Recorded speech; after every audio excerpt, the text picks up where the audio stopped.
C'est là que je sais qu'il y a de l'espoir pour le reste des Palestiniens, le reste des Israéliens qui ne connaissent pas encore Jésus. C'est grâce à des gens comme nous qui ont été radicalement sauvés par son contact personnel. Et beaucoup d'Israéliens, beaucoup de Juifs ont aussi des visions et des rêves. Et je crois que c'est parce que nous vivons la fin des temps. C'est la véritable fin des temps. Ce que nous voyons aujourd'hui se produire est vraiment l'un des signes de la fin des temps parce que ce n'est pas normal. La destruction qui a lieu... Bonsoir et bienvenue dans The Rosenberg Report. C'est le nouvel an. Nous nous dirigeons vers la fin de l'année et vers l'année 2024. L'année qui vient de s'écouler a été très sombre, très dure et très amère pour Israël et pour les Palestiniens. Comme vous le savez, nous l'avons couverte sous tous les angles possibles. Ce soir, nous allons parler de ce que l'avenir réserve aux Israéliens et aux Palestiniens, en particulier aux Palestiniens de Gaza, mais aussi de Cisjordanie. À quoi ressemble le monde de l'après-Hamas? Si, et j'espère que ce sera le cas, le Hamas est réellement vaincu à Gaza, cela ne signifie pas qu'il a été vaincu en Cisjordanie. Les graines de ces idées d'islamisme radical, de califat, tout ce que croit le Hamas est encore profondément ancré dans le peuple palestinien. Alors, que faire à partir de maintenant? Je ne connais personne de mieux placé que mon ami Tass Saada pour en parler.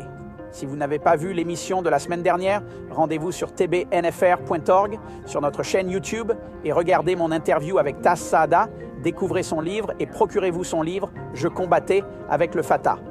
Tass Saada est né à Gaza, l'année de la guerre, je crois que c'était l'année de la guerre. Sa famille a ensuite déménagé en Arabie Saoudite.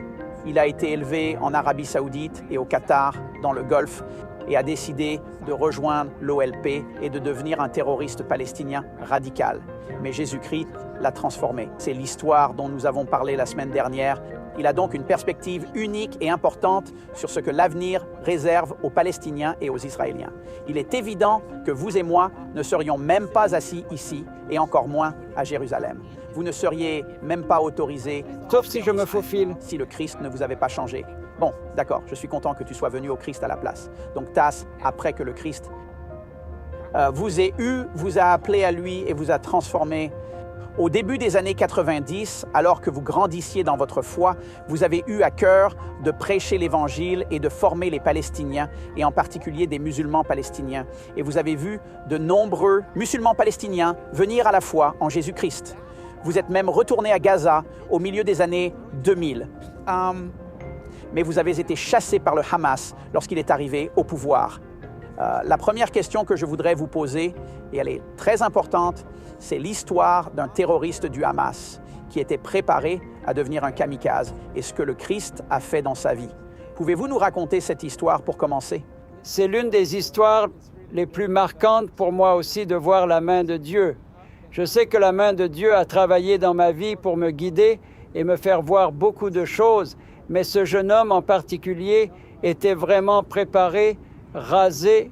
Vous savez, les kamikazes, ils se nettoient complètement de manière cérémoniale et tout, et ils ont mis la ceinture d'explosifs sur lui, et ils étaient prêts à partir le lendemain matin pour se faire exploser quelque part en Israël. Jésus lui apparaît cette nuit-là et lui dit, en rêve, il dormait. Wow. Il s'endormait, oui.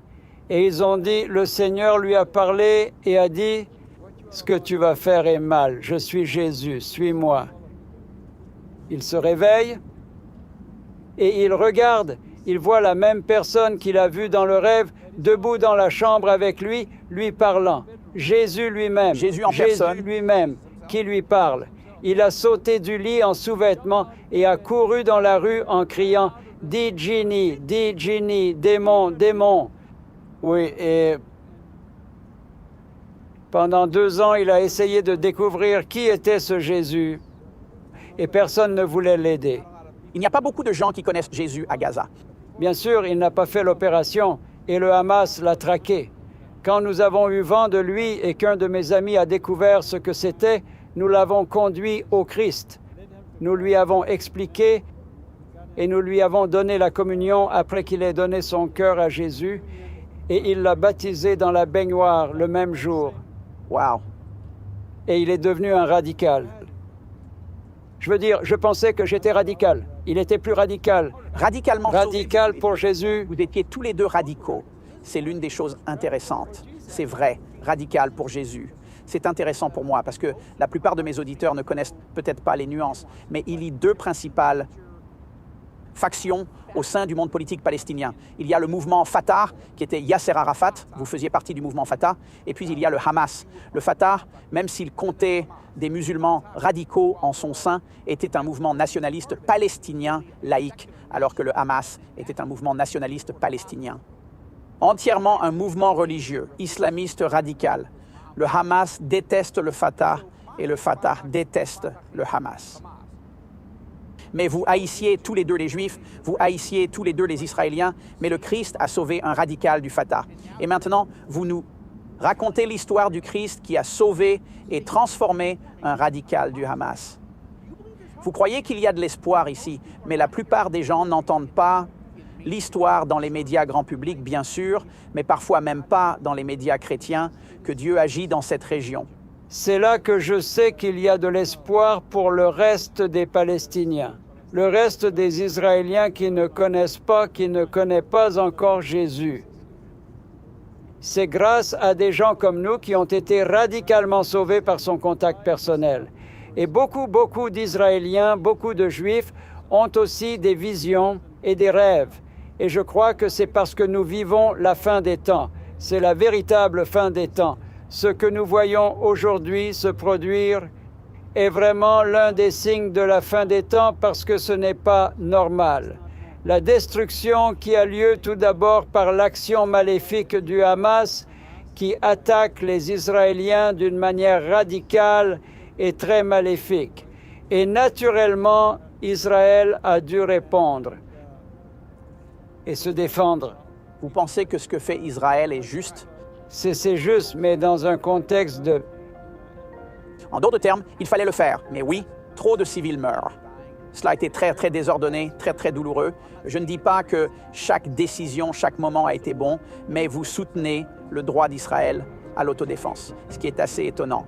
Je veux dire, je ne vous aurais probablement pas invité à l'émission si vous ne le pensiez pas, mais d'un autre côté, pour un Palestinien ami de Yasser Arafat et ancien terroriste, défendre le droit d'Israël à se défendre contre le Hamas n'est pas une chose anodine.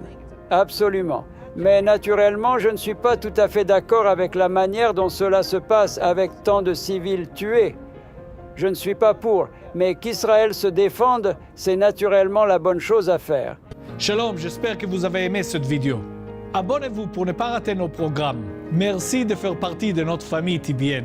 Que Dieu vous bénisse. Shalom de Jérusalem.